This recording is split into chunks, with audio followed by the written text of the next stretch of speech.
12.2 का हमने 9 वाला क्वेश्चन सॉल्व किया था। आज हम नया टॉपिक स्टार्ट करते हैं, एरिया।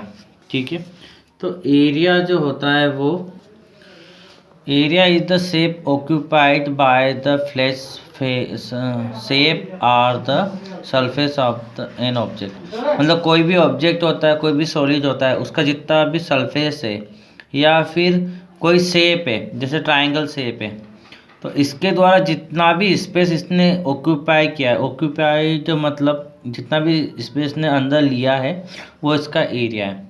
ठीक है, तो किसी भी शेप के अंदर का जो स्पेस है वो उसका एरिया होता है ना। एरिया फाइंड करने के लिए अलग अलग शेप के अलग अलग रूल होते हैं। यहाँ पे हम कुछ फार्मूले देखेंगे। तो सबसे पहले है रेक्टेंगल। रेक्टेंगल का शेप पता है आपको, ठीक है। तो रेक्टेंगल में लेंथ और ब्रीथ होती है। तो एरिया ऑफ रेक्टेंगल का फार्मूला होता है लेंथ इनटू ब्रीथ। अगर आपको लेंथ निकालनी है, अगर आपको एरिया दे रखा है तो क्या करोगे, लेंथ का फार्मूला क्या होगा, एरिया अपॉन ब्रीथ, और ब्रीथ निकालनी है तो क्या होगा, एरिया अपॉन लेंथ। तो हम एरिया ऑफ रेक्टेंगल से दो और फार्मूले बना सकते हैं। तो ये एरिया ऑफ रेक्टेंगल का डायग्राम आपको पता है, ठीक है। तो इसका एरिया निकालने का ये फार्मूला है। उसके बाद नेक्स्ट है एरिया ऑफ स्क्वायर। स्क्वायर में क्या होता है, ऑल साइड इक्वल होती है, ठीक है, सारे एंगल 90 के होते हैं। तो उसका जो फार्मूला है वो area of square equal to side into side. उसके बाद नेक्स्ट है हमारे पास पैरेललोग्राम। पैरेललोग्राम का डायग्राम आपको पता होगा, अपोजिट साइड क्या होती है, पैरेलल होती है, ठीक है। तो एरिया ऑफ पैरेललोग्राम का फार्मूला क्या है, बेस इंटू हाइट। हाइट को यहाँ पे एल्टीट्यूड भी कहते हैं। अब जैसे ये पैरेललोग्राम है तो इसमें ये क्या हो गया, अगर बेस हो गया, ठीक है, और यहाँ से अगर आपने एक परपेंडिकुलर डाल रखा है तो परपेंडिकुलर ये जो होगा ये आपका क्या होगा, एल्टीट्यूड या हाइट होगा, है ना। तो ये आपका ये जो स्ट्रेट लाइन आती है ना, जो 90 का एंगल बनाती है, वो हाइट कहलाती है। तो बेस इंटू हाइट, ये पैरेललोग्राम के एरिया का फार्मूला है। रोम्बस में क्या होता है, डायगोनल होते हैं। तो एक डायगोनल को हम D1 बोलते हैं, दूसरे को D2 बोलते हैं। और रोम्बस में क्या होता है, ऑल साइड इक्वल होती हैं, ये आपको पता होगा, है ना। तो रोम्बस में एरिया का जो फार्मूला होगा वो है 1/2 D1 into D2। D1 into D2 मतलब डायगोनल का मल्टीप्लाई हो रहा है, 1/2 प्रोडक्ट ऑफ डायगोनल। तो रोम्बस में ऑल साइड इक्वल होती है ना। उसके बाद ट्राइंगल का एरिया निकालने का फार्मूला है 1/2 बेस इंटू हाइट। मतलब ट्राइंगल जो है उसमें भी एक स्ट्रेट लाइन डाल देते हैं, परपेंडिकुलर डाल देते हैं। इस परपेंडिकुलर को हम एल्टीट्यूड भी बोलते हैं। तो बहुत सारी जगह पर बेस इंटू एल्टीट्यूड नज़र आएगा आपको, 1/2 बेस इंटू एल्टीट्यूड। तो एल्टीट्यूड और हाइट सेम होता है, ठीक है। और जिस साइड पर ये परपेंडिकुलर होता है उसको हम बेस बोलते हैं। तो ट्राइंगल का वैसे तो हम नॉर्मली फार्मूला यही बताते हैं, 1/2 बेस इंटू हाइट। ये सारे फार्मूला आपको याद होने चाहिए, ये फार्मूला आपको याद होने चाहिए, और इससे रिलेटेड कुछ क्वेश्चन भी हम देखेंगे, ठीक है। तो एक्सरसाइज स्टार्ट करते हैं 12.3। एक्सरसाइज 12.3। तो बच्चों इसमें हम बहुत सारे क्वेश्चन नहीं करने वाले हैं, कुछ ही क्वेश्चन करेंगे, और वो भी इसलिए करेंगे कि हमने जो इतने सारे फार्मूले पढ़े हैं और ये सारे फार्मूले हमारी आगे सीनियर क्लास में काम में आएंगे। तो कुछ क्वेश्चन होने चाहिए, तो इसलिए हम कुछ इंपॉर्टेंट क्वेश्चन कर रहे हैं, बाकी मैक्सिमम क्वेश्चन नहीं कर रहे हैं, ठीक है। तो आप ये MCQ जो है वो भी आप क्वेश्चन माने कि एग्ज़ाम में MCQ भी आपके क्वेश्चन के रूप में पूछा जा सकता है, ठीक है। ज़रूरी नहीं कि आपको 4 ऑप्शन दिए जाए, केवल क्वेश्चन दे दिया जाए, आपको उसको सॉल्व करना पड़ेगा। तो इस चैप्टर में जितने भी MCQ करवाए हैं वो सब आपको सॉल्यूशन भी उनका पता होना चाहिए, क्योंकि वो सॉल्व भी आपको करने पड़ सकते हैं एग्ज़ाम में, ठीक है बच्चों। तो यहाँ पर हम फर्स्ट MCQ नहीं कर रहे हैं, ठीक है, सेकंड MCQ से सॉल्व कर रहे हैं। तो सेकंड हमारा है the area of the largest triangle inscribed in a semi circle of radius 18 centimetre is. मतलब कि एरिया ऑफ लार्जेस्ट ट्राइंगल हमें निकालना है जो कि सेमी सर्कल के अंदर बना हुआ है, और सेमी सर्कल की रेडियस कितनी है, 18 सेंटीमीटर। तो सॉल्व करते हैं सेकंड MCQ को। यहाँ पर सेमी सर्कल है, आप जानते हो सर्कल का आधा सेमी सर्कल होता है। तो ये ए बी क्या है, डायमीटर है। तो आपको रेडियस पता है कि जो सेंटर होता है ओ से सर्कल तक की जो डिस्टेंस है वो होती है रेडियस। मतलब कि ओ से इधर बी तक की जो डिस्टेंस है वो भी रेडियस है और ओ से ए तक की भी रेडियस है। तो 18 और 18, तो ये पूरा डायमीटर कितने का होगा, 36 का हो जाएगा। अब बात हो रही है कि सेमी सर्कल में ट्राइंगल बनाना है। तो सबसे बड़ा ट्राइंगल कब बनेगा, जब हम डायमीटर को लेकर बनाएंगे। मतलब हम एक मिड पॉइंट ले लेंगे ऊपर सर्कमफेरेंस पर, एक सेंटर में पॉइंट ले लेंगे। इस सेंटर का पॉइंट को हम ए और बी से मिला देंगे और सी से, ये जो सेंटर में पॉइंट लिया इसको सी से हम परपेंडिकुलर डालेंगे। तो परपेंडिकुलर डालने से क्या होगा, हम जानते हैं कि ट्राइंगल का जो एरिया का फार्मूला है क्या है, बेस 1/2 बेस इंटू हाइट। तो आपका बेस तो हो जाएगा डायमीटर और हाइट हो जाएगी आपकी ओसी। और ओसी भी एक तरह से क्या है, रेडियस ही है ना, क्योंकि सी पॉइंट सर्कल पर है और सर्कल से सेंटर की डिस्टेंस होती है रेडियस। तो यहाँ पर एरिया ऑफ ट्राइंगल का फार्मूला लगाएंगे 1/2 बेस इंटू हाइट। 1/2 बेस आपका हो गया 36, 18 + 18 36 इंटू हाइट आपकी हो गई ओसी क्या है 18, ये भी रेडियस है। तो 2 × 1 = 2, 2 से 36 कटा 18 टाइम, और 18 में 18 का मल्टीप्लाई हुआ तो 324 सेंटीमीटर स्क्वायर। एरिया को हम स्क्वायर में लिखते हैं, ये तो आपको पता है। तो option C is correct, option C हमारा करेक्ट है। तो सॉल्यूशन भी आपको पता होना चाहिए। नेक्स्ट एमसीक्यू देखते हैं। थर्ड एमसीक्यू हमारे पास है, if the side of square is 2 centimetre long then its area will be. मतलब यहाँ पे साइड दे रखी स्क्वायर की 2 सेंटीमीटर, तो हमें एरिया निकालना है। तो सॉल्व करते हैं इस क्वेश्चन को।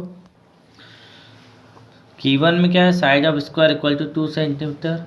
एरिया ऑफ स्क्वायर का फॉर्मूला होता है साइड इंटू साइड, मतलब 2 × 2 तो 4 सेंटीमीटर स्क्वायर आपका आंसर हो जाएगा।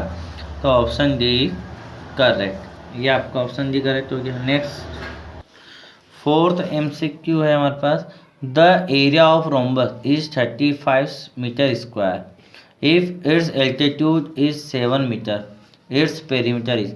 तो यहाँ पे हमें रोम्बस का एरिया दे रखा है, एल्टीट्यूड मतलब हाइट दे रखी है, ठीक है। तो यहाँ पे हाइट दे रखी है 7 मीटर और हमें पेरीमीटर निकालना है। सॉल्व करते हैं इसको। रोम्बस के एरिया का फार्मूला वैसे तो 1/2 d1 × d2 है, लेकिन अगर हमें डायगोनल पता होगा तो हम वो फार्मूला लगाएंगे जो हमने अभी देखा था, 1/2 d1 × d2। रोम्बस जो होता है वो एक तरह से पैरेललोग्राम का ही रूप होता है, बस अंतर इतना होता है कि उस रोम्बस में ऑल साइड इक्वल होती है। तो हम पैरेललोग्राम के एरिया का फार्मूला भी लगा सकते हैं। तो हमें यहाँ पर बेस और हाइट दे रखा है रोम्बस में। अगर आप ये एमसीक्यू पढ़ोगे तो वहाँ पे एल्टीट्यूड गिवन है, मतलब हाइट गिवन है, और बेस हमें फाइंड करना पड़ेगा क्योंकि हमें पेरीमीटर निकालना है। तो एरिया ऑफ रोम्बस में हमने फार्मूला पैरेललोग्राम वाला लगाया, बेस इंटू एल्टीट्यूड दिया हाइट। तो यहाँ पे बेस इंटू एल्टीट्यूड हो गया। एरिया दे रखा है 35 equal to base into altitude की वैल्यू 7 है। 7 मल्टीप्लाई से कहाँ जाएगा, अपॉन में। तो 7 से 35 कैंसिल होगा तो बेस कितना आएगा 5 मीटर। बेस एक तरह से क्या है, इसकी साइड है ना। तो रोम्बस में क्या होता है, ऑल साइड इक्वल होती है। तो वहाँ पे पेरीमीटर का जो फार्मूला लगेगा वो है 4 × साइड, मतलब 4 मल्टीप्लाई साइड कितनी आई 5, बेस जो है वो साइड बता रहा है तो 20 मीटर। तो आपका पेरीमीटर जो आया वो 20 मीटर आ चुका है, ठीक है। तो पेरीमीटर स्क्वायर में नहीं आता है, केवल मीटर सेंटीमीटर किलोमीटर में आता है। तो 20 मीटर आपका आंसर है। तो option B is correct, option B हमारा करेक्ट है। The altitude of triangle whose area is 42 centimetre square and base is 12 centimetre.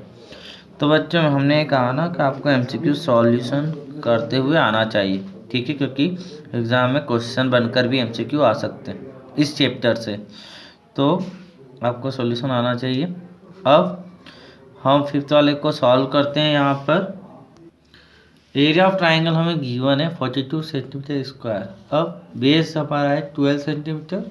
Area of triangle का जो फार्मूला है 1/2 बेस इंटू एल्टीट्यूड, मतलब 1/2 बेस इंटू हाइट भी लिख सकते हैं, एल्टीट्यूड भी लिख सकते हैं। अब हमें यहाँ पर है ना एल्टीट्यूड फाइंड करना है, तो एरिया 42 है, 1/2 बेस हमारा 12 है इंटू एल्टीट्यूड, 2 से 12 6 टाइम कट हुआ।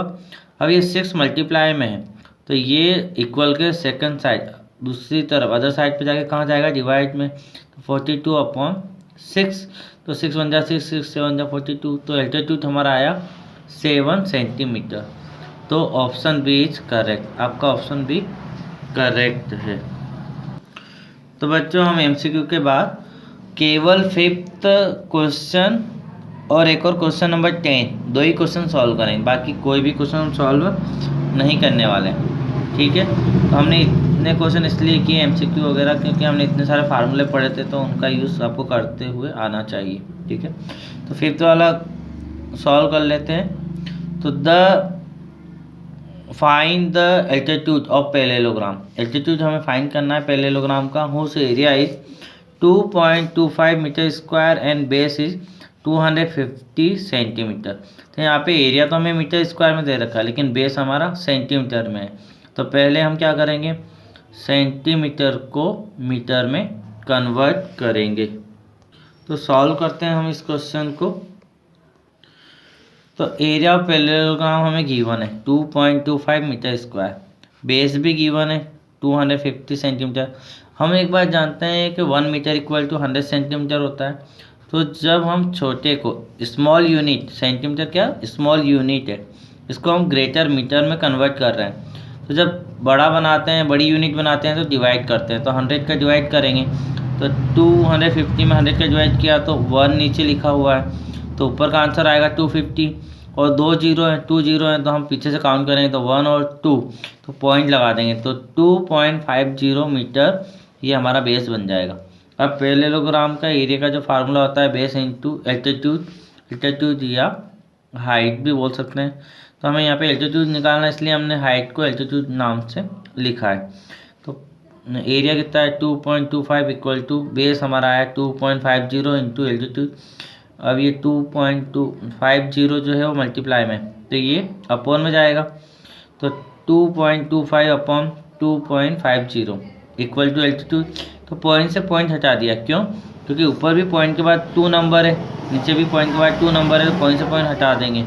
अब यहाँ पर हम इसको 25 से कट कर रहे हैं, तो 25 की टेबल में 225 आता है 9 टाइम और 250 आता है 10 टाइम। 225 1 जा 25, 0 से 0, तो एल्टीट्यूड क्या आया 9/10। अब हम जानते हैं कि 1 नीचे है तो ऊपर का आंसर आएगा 9, और 1 0 है तो 9 को काउंट करके डेसिमल लगा देंगे, तो डेसिमल के आगे 0, तो 0.9 मीटर ये आपका एल्टीट्यूड आ गया, ये आपका आंसर है। नेक्स्ट क्वेश्चन देखते हैं। क्वेश्चन नंबर 10 है, the area of triangle is 50 centimetre square, the altitude is of 8 centimetre, find what is the length of its base. तो हमें ट्राइंगल का एरिया दे रखा है, एल्टीट्यूड दे रखा है और बेस निकालना है, ठीक है। तो सॉल्व करते हैं इस क्वेश्चन को। तो गिवन में हमें एरिया ऑफ ट्राइंगल दे रखा है 50 सेंटीमीटर स्क्वायर, एल्टीट्यूड दे रखा है 8 सेंटीमीटर और बेस हमें फाइंड करना है। तो एरिया ऑफ ट्राइंगल का फार्मूला लिखेंगे 1/2 बेस इंटू एल्टीट्यूड। अब एरिया गिवन है 50 इक्वल टू 1/2, बेस हमें फाइंड करना है इंटू एल्टीट्यूड है 8, तो 2 से 8 कट होगा 4 टाइम। अब 4 और बेस किस में है मल्टीप्लाई में, तो 4 हटेगा तो कहाँ जाएगा इक्वल के दूसरी तरफ अदर साइड पर अपॉन में जाएगा, तो 50 के अपॉन में आया 4। फिर हमने क्या किया, कट किया 2 से, 2 2 जा 4 और 2 2 जा 4 और 2 5 जा 10, तो 25 टाइम ऊपर 50 कट हुआ और 2 टाइम ये, तो 25 में 2 का जब हम डिवाइड करेंगे तो 12.5 सेंटीमीटर हमारा आंसर आएगा। तो ये हमारा बेस है। तो बच्चों बेस हमारा आ चुका है, ये क्वेश्चन हम कंप्लीट कर चुके हैं, ये चैप्टर हमारा कंप्लीट हो गया है। नेक्स्ट चैप्टर हम अगले वीडियो में डिस्कस करेंगे।